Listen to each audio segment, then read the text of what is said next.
हरियाणा में विधानसभा चुनाव की वोटिंग से एक दिन पहले फतेहाबाद के ढाणी गोपाल में नशे की खेप बरामद हुई है। गांव के बीचों बीच 2 दिन से खड़े लावारिस ट्रक से 8 क्विंटल से अधिक चूरा पोस्त मिला है, जिसके बाद पुलिस प्रशासन और सियासत में हड़कंप मचा हुआ है।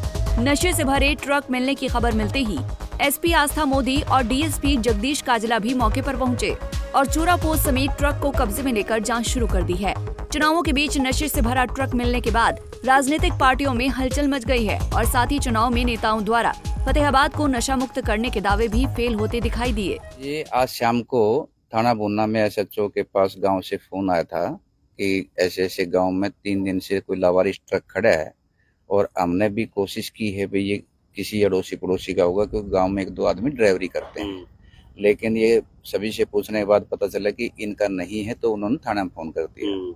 इस पे एसएचओ बुन्ना इंस्पेक्टर दिनेश कुमार जब वहां गया तो उसने देखा कि यहाँ कोई सस्पेक्टेड चीज इसके अंदर हो सकती है, क्योंकि वो कवर्ड था, बंद डाले का कैंटर है वो।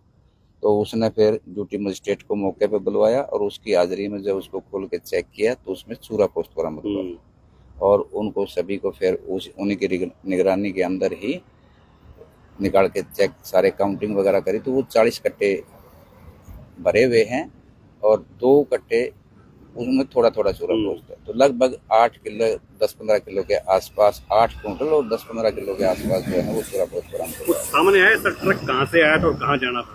नहीं, ट्रक के बारे में अभी पता नहीं लगा है। ट्रक के क्योंकि उसका जो है ना आगे शीशा नहीं खुल रहा है, तो उसके दस्तावेज वगैरह है वो उसी के अंदर हैं, उनको खोल के न चेक किए जाने का प्रयास किया जा रहा है। जैसे वो खुल जाते हैं, कोई आरसी वगैरह जहाँ किसके नाम है मिलती है तो उसके जैसे जैसे तफ्तीश आगे चलेगी, जांच का विषय है, जांच होगी तो जांच में जैसा तथ्य सामने आएंगे उसी आधार पर दोषियों के खिलाफ कार्रवाई की जाएगी। चुनावों से एक रात्रि पहले नशे की इतनी बड़ी खेप मिलना कहीं ना कहीं चुनावों से जुड़ा देखा जा सकता है जोड़कर। देखो, जांच पूर्ण होने से पहले कुछ नहीं कहा जा सकता इस मामले में, ठीक है। जैसे ही जांच में तथ्य सामने आएंगे वो सारी परतें दर परतें खुलती चली जाएंगी, जो असल दोषी होगा उनके खिलाफ सख्त कार्रवाई की जाएगी। डीएसपी साहब, 3 दिन से गांव में ट्रक खड़ा है, 3 दिन से पुलिस को सूचना नहीं है, लगता नहीं मामला संदिग्ध लग रहा है कहीं ना कहीं? संदिग्ध तो लग रहा है, लेकिन गांव वालों ने यही बताया क्योंकि हमारे यहाँ कोई ड्राइवर है वो अक्सर गाड़ी लेके आ जाता है, 2 दिन यहाँ खड़ी रहती है, तो उससे हमने पूछा तो उसने कहा भाई मेरी गाड़ी नहीं है। तब बोले हमें शक हुआ, तब हमने थाना में सूचना दे दी। उस ड्राइवर के भरोसे गांव वालों को तो यही कहना है।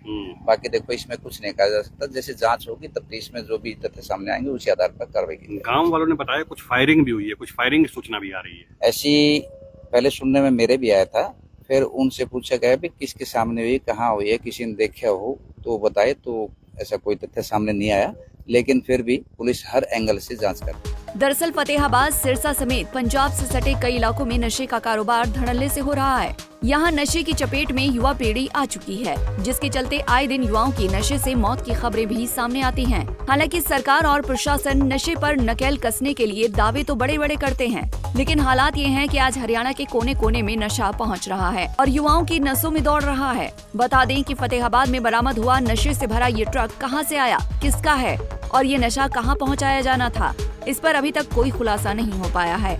पुलिस अधिकारियों का कहना है कि छानबीन जारी है। फतेहाबाद से रमेश भट्ट, पंजाब केसरी टीवी।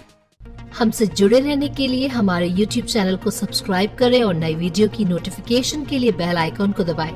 अगर आप ये वीडियो Facebook पर देख रहे हैं तो लाइक जरूर करें और ज्यादा से ज्यादा शेयर करें। धन्यवाद।